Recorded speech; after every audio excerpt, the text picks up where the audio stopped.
Hello বন্ধুরা, welcome to my channel. আমি সুশান্ত।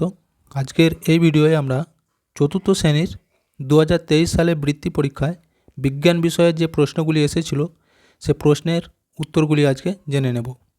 আর ভিডিওটি শুরু করার আগে বলি, চ্যানেলে যদি প্রথম এসে থাকো অবশ্যই চ্যানেলটিকে সাবস্ক্রাইব করে নিও এবং বেল আইকনে ক্লিক করে অল অপশানটিকে অন করে নিও। আর তোমরা যারা ট্যালেন্ট সার্চ পরীক্ষার ভিডিও দেখতে চাও সেগুলি আমার চ্যানেলে দেওয়া রয়েছে, প্লেলিস্টে গিয়ে পরপর সেগুলি দেখে নিতে পারো। তো তোমাদের এই পরীক্ষাটি 50 নম্বরের হয় এবং সময় থাকে 1 ঘন্টা 30 মিনিট। দেখো, একের দাগের প্রশ্নগুলি। সঠিক উত্তরটি বেছে নিয়ে লেখো যে কোনো চারটি। একটি তরল দাহ্য পদার্থ হলো জল, কেরোসিন নাকি দুধ? সঠিক উত্তর হবে কেরোসিন। কয়েকটা রক্তপ্লতা রোগ সারানোর জন্য তুলসী, কালমেঘ, কুলেখাড়া ব্যবহার করা হয়? সঠিক উত্তর কুলেখাড়া। কয়েকটা দেখো, চোখ, নাক, মুখ জ্বালা করে বৃষ্টির জন্য, ব্লিচিং পাউডারের জন্য, অন্ধকারের জন্য? সঠিক উত্তর হবে ব্লিচিং পাউডারের জন্য। ঘয়েরটা খাবারের যে অংশ হজম হয় না তা জমা হয় মলাশয়ে, পাকস্থলিতে না ক্ষুদ্রান্তে? উত্তর হয়ে যাবে মলাশয়ে। ওয়াটা দেখো, তুলো পাওয়া যায় পলাশ, পাইন নাকি শিমুল থেকে? সঠিক উত্তর শিমুল। দুয়ের দাগেরগুলি দেখো, শূন্যস্থান পূরণ করো যে কোনো 5টি। মানব শরীরের সবথেকে কঠিন অংশ ড্যাশ? উত্তর হবে দাঁতের এনামেল। কয়টা দেখো, বস্তু যা দিয়ে তৈরি তাকে আমরা বলি ড্যাশ? পদার্থ। গয়েরটা রোগ সারাতে পারে এমন উদ্ভিদকে ড্যাশ উদ্ভিদ বলে?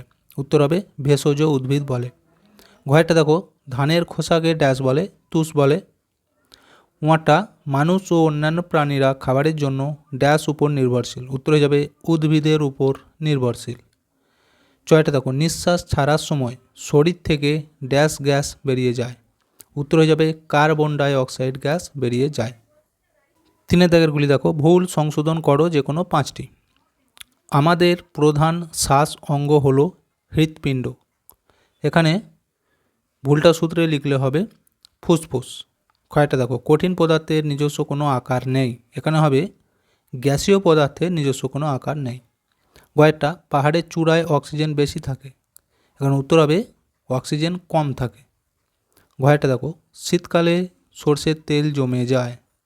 এখানে হবে শীতকালে নারিকেল তেল জমে যায়। ওয়াটা দেখো, বুকে হেঁটে চলে এরূপ একটি প্রাণী হলো মশা?